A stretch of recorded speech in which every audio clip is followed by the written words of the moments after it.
Hello everyone and welcome to another card video. Today we have Your Next Stamp Funny Farm Sentiments and these brand new stacked farm animal dies. One is more of an outline and the other is more of a detailed die. And we're going to take a piece of Neenah 110-pound cardstock that is backed with stick-it adhesive, and I'm going to take the more of the cutout, not the outline, and we're going to cut it out like 9 or 10 times. Okay, so when you're doing this and your material gets stuck in the die, I've got this Spellbinders tool-in-one, and it really makes it so easy to take the stuff out of the die. So now I've got this pile of outline images and keep this nose, by the way, keep at least one nose that we're going to use at the end, and I'm going to cut the outline out of a piece of acetate and also another piece of Neenah. But I've cut this piece out of Bazzill white. It's a textured cardstock, and I'm putting the acetate attached to it. That's going to be our top layer for our shaker card today. So I'm adhering the acetate, which is Crafter's Companion heat resistant acetate, by the way. And I'm just using my liquid adhesive, which is Ranger Multimedia Matte, and making the top part of our section. And we're gonna adhere all the layers of the Neenah 110-pound cardstock. The theme for the design team dare that I'm making this card for is called Layer It Up. And boy, am I layering it up on this card, okay? It makes it really easy when you use the stick-it adhesive to just peel off the backing and stick it to the next layer. And that's what I'm gonna do a multitude of times. So I'm just putting, I think it was 9 layers of Neenah 110, and then the top 2 layers of the Bazzill, which was the textured cardstock, and the acetate, and then the bottom layer, which is the backing piece of our shaker card. So I'm adhering the top acetate sheet and the textured cardstock to all the layers of the bottom before we add our shaker bits. Trying not to get adhesive all over my hands.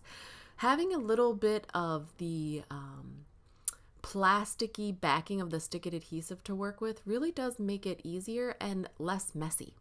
And that's what I'm working on there. So I've got this pig nose, and I'm just going to take out the little tiny itty bitty parts that are his nostrils. And I'm taking the stick-it adhesive backing off of those little tiny pieces and parts, and I'm sticking those to the acetate because I wanted those little parts.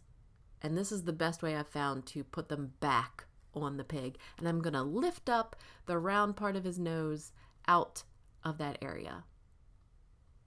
So I'm using Pretty Pink Posh. I think these are Petunia seed beads. I used them to color my images today, my animals. And it makes great shaker bits. So I'm using Petunia for the pig. I believe I have Marshmallow for my sheep, and Daffodil for my chicken. Or, yeah, it's a chicken. Rooster would have the little gobble gobble thing, right? Yeah. So having this little tiny tasting spoon makes it easier to dig into these containers. This is the Doris bead storage containers. I'm not sure if I love it, but it allows me to have all of the things that I want because it's such a small container. But it's hard to get into, and I end up making a mess. So I'm adhering the back part, which is the last piece of our shaker piece, And now I've sponged this background, which you've seen me do a million times, and I'm using the double stitched hills die to create some hills to go on my background. I'm also cutting out both the background and these hills with the Your Next Stamp stitched rectangle die, the second from largest. and we're going to emboss with the VersaMagic chalk ink that I used to do the clouds. I used Aegean blue to do the clouds. It's one of my favorite colors of ink to do clouds with, and I really have never tried heat embossing with this, and it works. It's a little bit like pigment ink, and it takes a long time for it to dry, so it does work with your heat embossing. And I'm just using Hero Art's clear heat embossing powder. So I want to make some clouds to kind of cover up that darker section at the top, and so I'm taking Papertrey ink Vellum. It's a heavy duty vellum, and I'm cutting the Puffy Cloud border die by Your Next Stamp just right out of that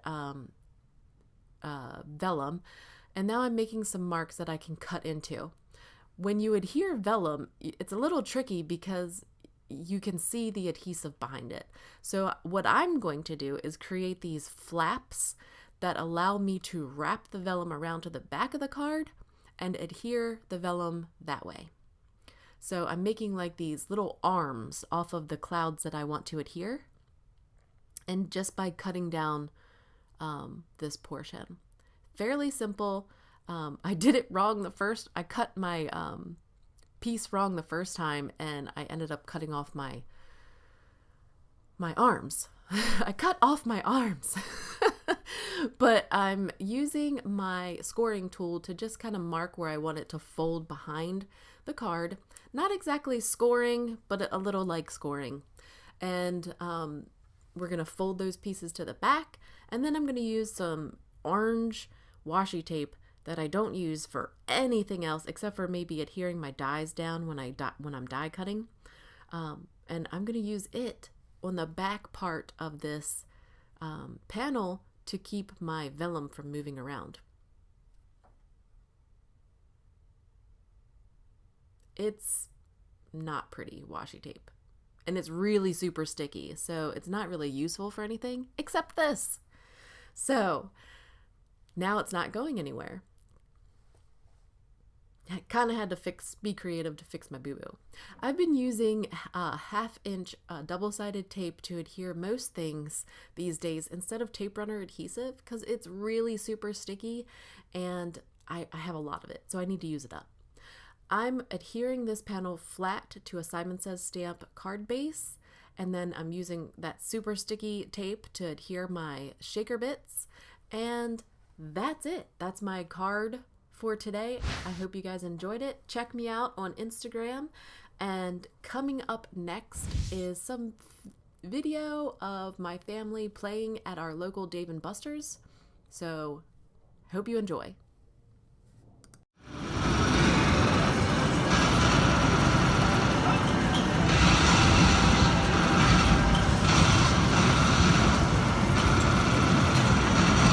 Amber bonus.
mama.